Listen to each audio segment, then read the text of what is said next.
Hello everyone, welcome to our Meetings Assistance for Jehovah's Witnesses channel. I hope all of you are doing well. In this video, we are going to prepare for the book study, Complete Testimony, for the week of April 7th to 13th. This week, we will study chapter 25, paragraphs 1 to 4, and the box.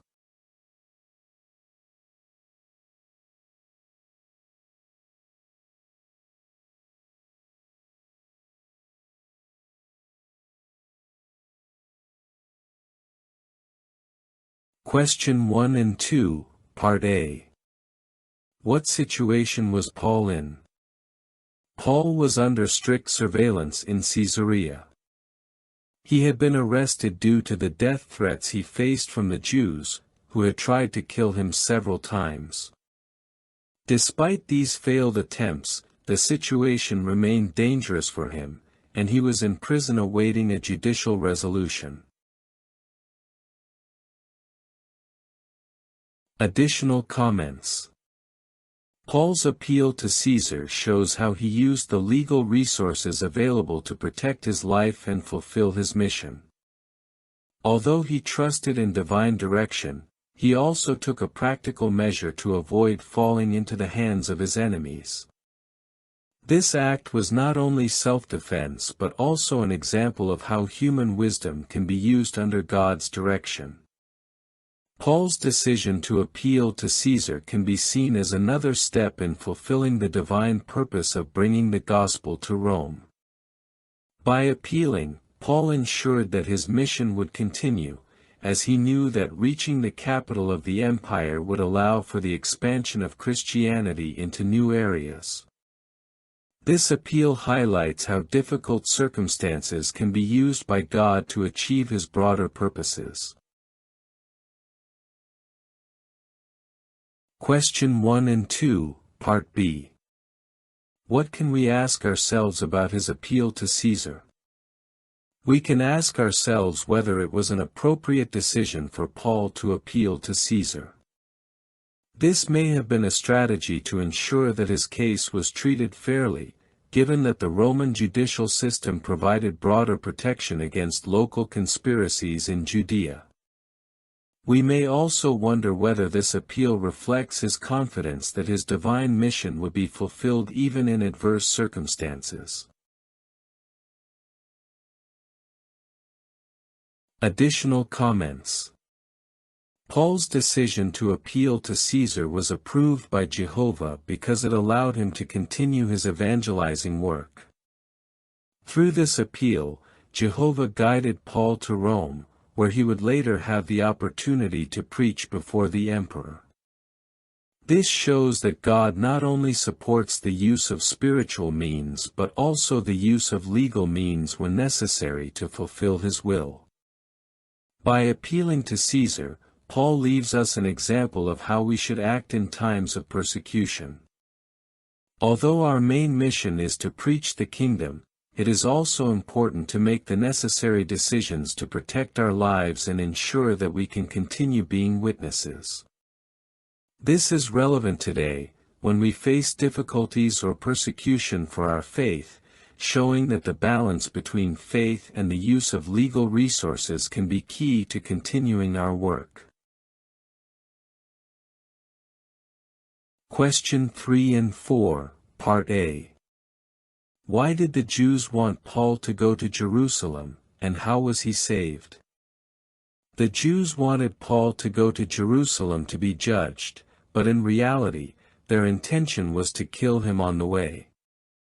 They knew that Governor Festus had the responsibility to maintain peace with them, so they took the opportunity to ask him to send Paul to Jerusalem, knowing they could kill him there.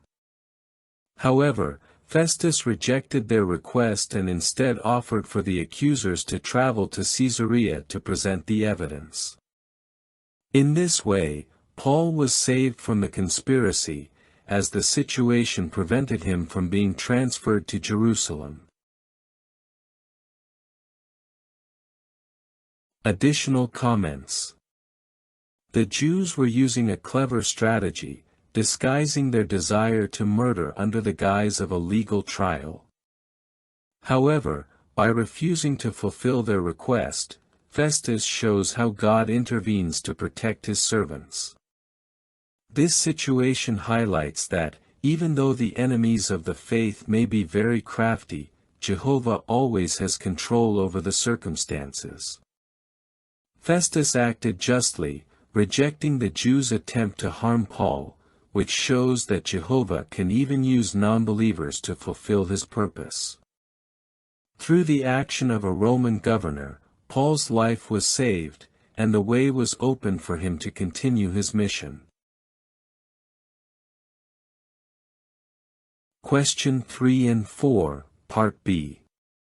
Just as he did with Paul, how does Jehovah give us strength?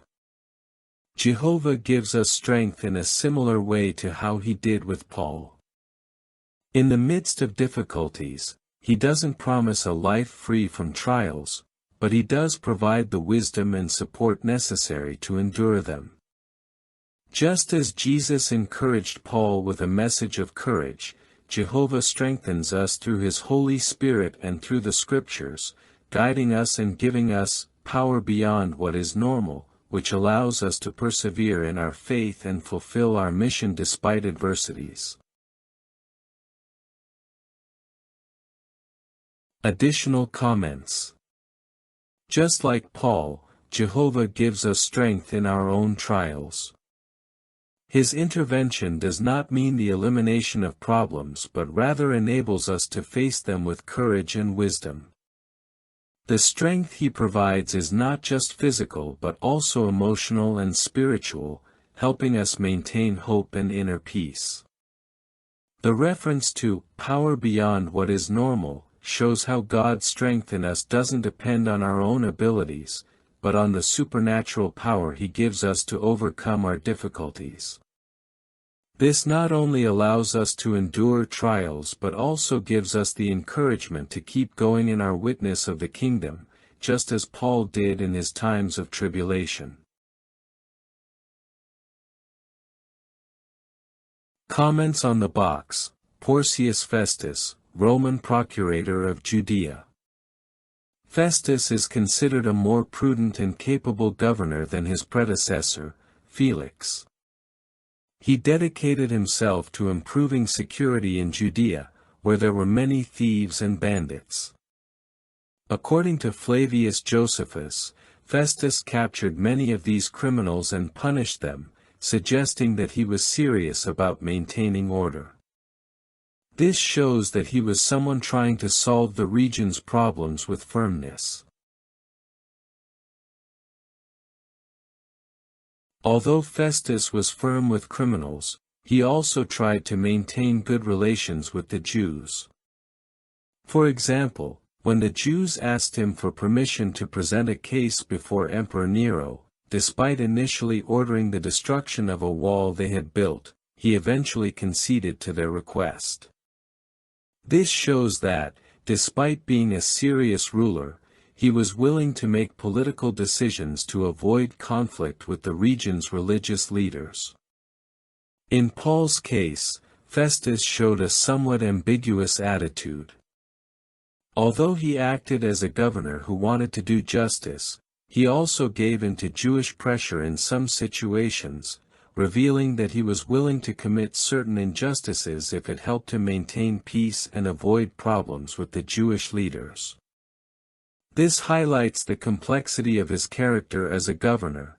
On one hand, he was determined and efficient, but on the other, flexible when it came to politics and relations with the Jews. Well, these have been the practical answers for this week's congregation book study. I hope they are very helpful to you, my dear brothers and sisters. Sending you a big hug, and may Jehovah bless and protect you always.